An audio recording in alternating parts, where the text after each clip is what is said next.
Hi friends, welcome to Sivasuki channel. நாம இன்னைக்கு என்ன தெரியுங்களா செய்ய போறோம்? அருமையான சுவையான வாசனையை கண்டாலே எல்லாருமே சாப்பிட தூண்டக்கூடிய ஒரு சூப்பரான பிரியாணி தாங்க பண்ண போறோம். பிரியாணினா என்ன பிரியாணி தெரியுங்களா? மட்டன் பிரியாணி பண்ண போறோங்க. எப்படி செய்யலாம் பார்க்கலாங்களா?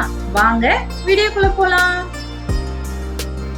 மட்டன் பிரியாணி செய்யறதுக்கு ஃபர்ஸ்ட் ஒரு குக்கர் எடுத்துக்கலாம். குக்கர் எடுத்துட்டு 1/2 கிலோ கறி எடுத்து நல்லா நான் வாஷ் பண்ணிட்டு ஒரு தேக்கரண்டி மஞ்சத்தூள், ஒரு தேக்கரண்டி இஞ்சி பூண்டு விழுது சேர்த்து தண்ணி தேவையான அளவு சேர்த்துங்க. சேர்த்து மிக்ஸ் பண்ணி ஒரு விசில் போட்டு மூடி வச்சிடலாம். 6 விசில் வந்த உடனே நம்ம ஓப்பன் பண்ணிக்கலாம். பாருங்க ஃப்ரெண்ட்ஸ், 6 விசில் வந்த பிறகு அதில் உள்ள ப்ரெஷர் இறங்கின பிறகு ஓப்பன் பண்ணி கறி தனியாகவும் அதில் உள்ள தண்ணி தனியாகவும் எடுத்து வச்சுருக்கோம். நெக்ஸ்ட்டு நம்ம அடுப்பு பற்ற வச்சுட்டு ஒரு குக்கரை வச்சுருக்கோம். குக்கர் லைட்டாக காயட்டும். காஞ்ச பிறகு அதில் வந்துட்டு ஒரு 3 தேக்கரண்டி எண்ணெய் சேர்த்துக்கலாம். எண்ணெய் நான் ரீஃபண்ட் ஆயில் சேர்த்துருக்கேன். சேர்த்து லைட்டாக காயட்டும். காஞ்ச பிறகு அதில் ஒரு 2 தேக்கரண்டி நெய் ஆட் பண்ணிக்கலாம்.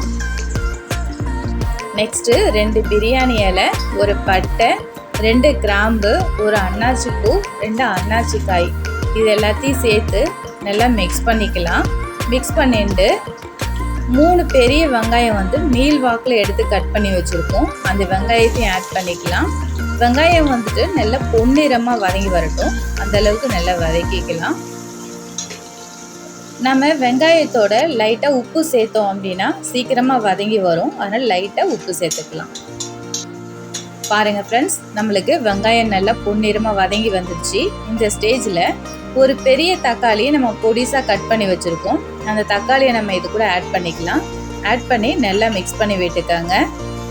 நம்ம பிரியாணி அப்படின்னு பார்த்தீங்கன்னாக்கா வெங்காயம் அதிகமாக போடுங்க, தக்காளி கம்மியாக போடுங்க. அப்போ தான் டேஸ்ட்டாக இருக்கும். பாருங்கள், வெங்காயமும் வதங்கிச்சு, தக்காளியும் வதங்கிடுச்சு.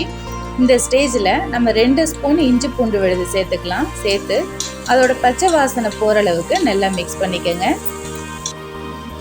பாருங்கள் ஃப்ரெண்ட்ஸ், இஞ்சி பூண்டோட பச்சை வாசனை போயிடுச்சு. இந்த ஸ்டேஜில் நம்ம மசாலா ஐட்டம் சேர்த்துக்கலாம். ஒரு தேக்கரண்டி மஞ்சள் தூள், ஒரு தேக்கரண்டி தனி மிளகாய் தூள், ஒரு தேக்கரண்டி குழம்பு மிளகாய் தூள், ஒரு தேக்கரண்டி பிரியாணி மசாலா சேர்த்து நம்ம இந்த மசாலாவோட பச்சை வாசனை போகிற அளவுக்கு நல்லா வதக்கிக்கலாம். பாருங்கள், அதோட பச்சை வாசனை போயிடுச்சு. இந்த ஸ்டேஜில் 2 ஸ்பூன் தயிர் சேர்த்துக்கலாம். தயிர் புளிக்காத தயிராக சேர்த்துங்க. சேர்த்து மசாலாவோட நல்லா கலந்து வர அளவுக்கு மிக்ஸ் பண்ணிக்கலாம். பாருங்கள் ஃப்ரெண்ட்ஸ், தயிர் மசாலாவோட நல்லா கலந்து வந்துச்சு. இந்த ஸ்டேஜில் நம்ம வேக வச்சு எடுத்து வச்சுருக்கோம் இல்லைங்களா மட்டன்னு, அதை நம்ம இந்த மசாலாவோட சேர்த்துக்கலாம். சேர்த்து நல்லா கலந்து விட்டுக்கோங்க. பாருங்கள் ஃப்ரெண்ட்ஸ், நல்லா கலந்து வந்துடுச்சு. இந்த ஸ்டேஜில் நம்ம கறியோடு வேக வச்சு எடுத்த தண்ணி வச்சுருக்கோம் இல்லைங்களா, அந்த தண்ணியை நம்ம இது கூட சேர்த்துக்கலாம். சேர்த்து நல்லா கலந்து விட்டுக்கோங்க. நல்லா கலந்து விட்டுட்டு தேவையான அளவு உப்பு ஆட் பண்ணிக்கலாம். உப்பு ஆட் பண்ணி நல்லா மிக்ஸ் பண்ணிக்கோங்க. இந்த டம்ளரால் 3 டம்ளர் அரிசி எடுத்திருக்கோம். அதுக்கு 6 டம்ளர் தண்ணி வேணும். நம்ம கறி வேக வச்சு எடுத்து வச்சுருக்கோம் இல்லைங்களா, அந்த தண்ணியும் அளவில் சேர்த்துக்கோங்க. சேர்த்து நல்லா மிக்ஸ் பண்ணி விட்டுக்கோங்க. மிக்ஸ் பண்ணி விட்டு ஒரு கொதி வரட்டும். அது வரை நம்ம வெயிட் பண்ணலாம்.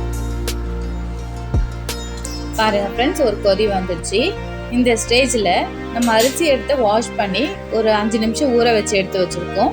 அந்த அரிசியை நம்ம இது கூட ஆட் பண்ணிக்கலாம். ஆட் பண்ணி கலந்து விட்டுக்கங்க. லைட்டாக விசில் போட்டு மூடி ஒரு 2 விசில் வர வரையும் நம்ம வெயிட் பண்ணலாம். 2 விசில் வந்த பிறகு அடுப்பை ஸ்லோ ஃப்ளேமில் வச்சுட்டு ஒரு 10 நிமிஷம் அப்படியே தம் வச்சிடலாம். பாருங்கள், விசில் அடங்கிடுச்சு. ஓப்பன் பண்ணிக்கலாம். பாருங்கள், பிரியாணி நம்மளுக்கு வாசனையாக எவ்வளோ கலர்ஃபுல்லாக ரெடி ஆகிடுச்சின்னு சொல்லிட்டு ஒரு அரிசியோட ஒரு அரிசி ஒட்டியே இருக்காது. அந்தளவுக்கு பூ மாதிரி இருக்குது. பாருங்கள் ஃப்ரெண்ட்ஸ், நமக்கு மட்டன் பிரியாணி ரெடி ஆகிடுச்சு. செம வாசனையாக இருக்குங்க. வாசனையை பார்த்தாலே நம்மளுக்கு சாப்பிடணும்னு தோணுது. அந்தளவுக்கு இருக்குது. நீங்கள் சாப்பாடு சாப்பிட்டீங்க அப்படின்னாக்கா சாஃப்டாக இருக்குது. நீங்களும் செய்து சாப்பிட்டு பாருங்கள். எப்படி இருக்குன்னு சொல்லிட்டு கமெண்ட் பண்ணுங்கள், லைக் பண்ணுங்கள். நம்ம சேனலை சப்ஸ்கிரைப் பண்ணுங்க.